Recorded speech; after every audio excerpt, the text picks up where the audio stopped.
रोहतक के लघु सचिवालय में आज भगवतीपुर का एक युवक अपने परिवार संग पहुंच गया। युवक के हाथ में पेट्रोल का केन था, जिसे लेकर युवक लघु सचिवालय के साथ बने पार्क में बैठ गया और आत्मदाह की कोशिश की। मौके पर मौजूद पुलिस कर्मचारियों ने युवक से तेल की केन, माचिस व लाइटर छीन लिया। शिकायतकर्ता को आला अधिकारियों से मिलवाया। एसपी मेघा भूषण ने आश्वासन देते हुए युवक को शांत किया और जांच के आदेश दे दिए।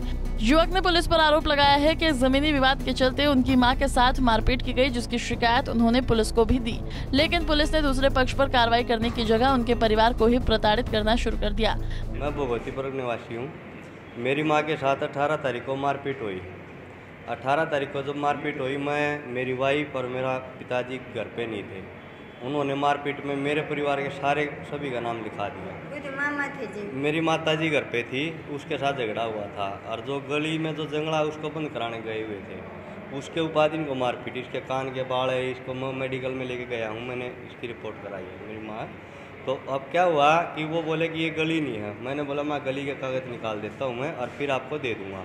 तो गली के कागज़ निकालने गया तो वो ज़मीन निकली पंचायत की, हेल्थ सब सेंटर की, स्वास्थ्य सेंटर की ज़मीन है वो, जिस पे वो कब्जा करके बैठे हुए हैं। उस ज़मीन के कागज़ निकलाए तो मैंने बोला जी पंचायत करी। पंचायत ने फैसला लिया भाई आप छोड़ दो, तो उन्होंने मना कर दिया अगर जी हम नहीं छोड़ सकते, हमारे पास रजिस्ट्री है।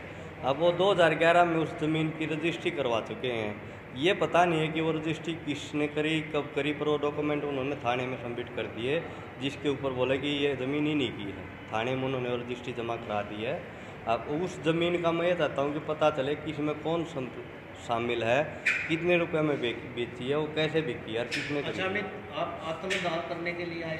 हाँ जी, क्योंकि मैं इसलिए आया था, मेरे को नाजायज़ फंसाएगा और मैं कल परसों जमानत पे आया हूँ, ठीक है। और मेरे जमानत पे मेरा परिवार, मेरी माँ, मेरे पापा, मेरी वाइफ सभी हम अंदर करा दिए थे, ठीक है। इसलिए मैं चाहता हूँ कि सिर्फ ये जाँच हो हम मौके पे थे या नहीं थे, बस हमें ये पता चल जाए। जो दूसरी पार्टी है वो क्या करती है?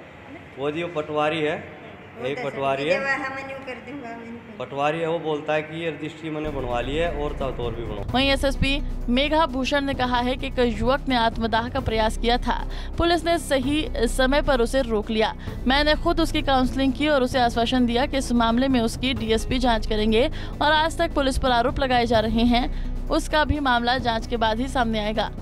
जी, वो आदमी खुद आत्मदाह करने का प्रयास कर रहा था, तो उसका एक कंप्लेन है लाखन माजरा थाने में, उससे वो संतुष्ट नहीं था उसकी कार्रवाई से, इसलिए वो ऐसा प्रयास कर रहा था। अब क्या उसकी शिकायत ले ली गई है? और जी, उसकी शिकायत ले ली गई है। मैंने पर्सनली उसको डील करा है, उसको सुना है, उसके घर वालों को तसल्ली दिलाया है कि जो भी इशू है उसकी हम लोग जाँच दोबारा से डीएसपी लेवल के अधिकारी से करवा रहे हैं। पुलिस पर भी आरोप लगाए हैं कि मामला कुछ और था और उन्हीं पर थोप दिया गया। जी, ये सारी बातें जांच के बाद आएंगी, तो उसके बाद डिस्कस करना बेटर रहेगा।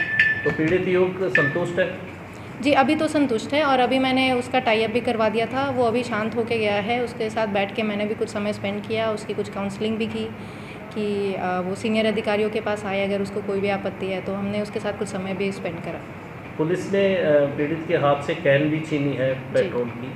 उसको अगर वो खुद को हार्म करेगा तो ये तो नॉर्मल प्रोसीजर है। बता दें कि आधे घंटे की मशक्कत के बाद पुलिस अमित कुमार और उसके परिवार को समझा बुझाकर आला अधिकारियों के पास लेकर पहुंच, जहां पीड़ित की शिकायत दर्ज कर निष्पक्ष जांच कराने का आश्वासन दिया। तो अब देखना होगा कि इस मामले में कब तक जांच हो पाती है। रोहतक से दीपक भारद्वाज, पंजाब केसरी टीवी।